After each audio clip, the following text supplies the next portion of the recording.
Right, ఇక breaking news చూస్తున్నాం. BRS అధినేత కేసీఆర్ కు షాక్ల మీద షాక్లు తగులుతున్నాయి. గ్రేటర్ హైదరాబాద్ లో బీఆర్ఎస్ పార్టీ ఖాళీ అవుతుంది. గ్రేటర్ పరిధిలోని ఎమ్మెల్యేలు మూకుమ్మడిగా హస్తం గూటికి చేరబోతున్నట్లు తెలుస్తోంది. ఇప్పటికే రాజేంద్రనగర్ ఎమ్మెల్యే ప్రకాష్ గౌడ్ చేరికకు ముహూర్తం ఫిక్స్ అయింది. నేడాయన సీఎం సమక్షంలో కాంగ్రెస్ లో చేరనున్నారు.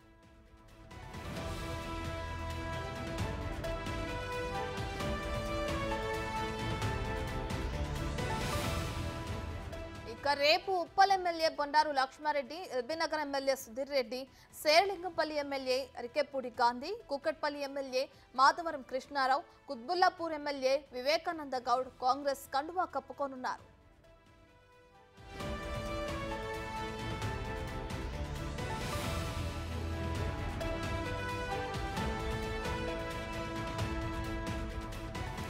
కాంగ్రెస్ లోకి వరుస చేరికలతో కేసీఆర్ అయోమయంలో ఉన్నట్లు తెలుస్తోంది. గ్రేటర్ పరిధిలోని ఎమ్మెల్యేలతో పలుమార్లు మాట్లాడిన కేసీఆర్ వారిని పార్టీ మారకుండా తీవ్రంగా ప్రయత్నించారు.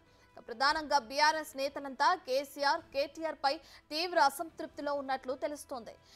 దీంతో వరుస వలసలతో కారు పార్టీ ఖాళీ అవుతుంది.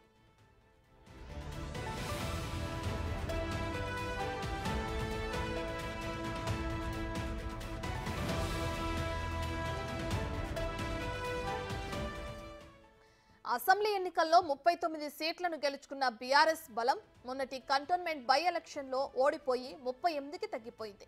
ఇప్పటికే కాంగ్రెస్లో 7 ఎమ్మెల్యేలు చేరారు.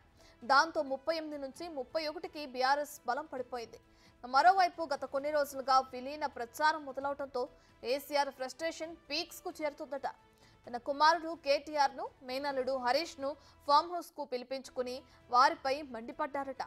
ఈ సీనియర్ పొలిటీషియన్ పోచారం శ్రీనివాసులు రెడ్డి కూడా కాంగ్రెస్ లో చేరడంపై నిలదీశారట.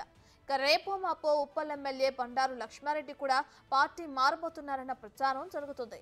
ఇక మొత్తానికి ఎమ్మెల్యేలు పార్టీ మార్పు వ్యవహారంతో కేసీఆర్ అండ్ కో తీవ్ర ఆందోళన చెందుతున్నారట.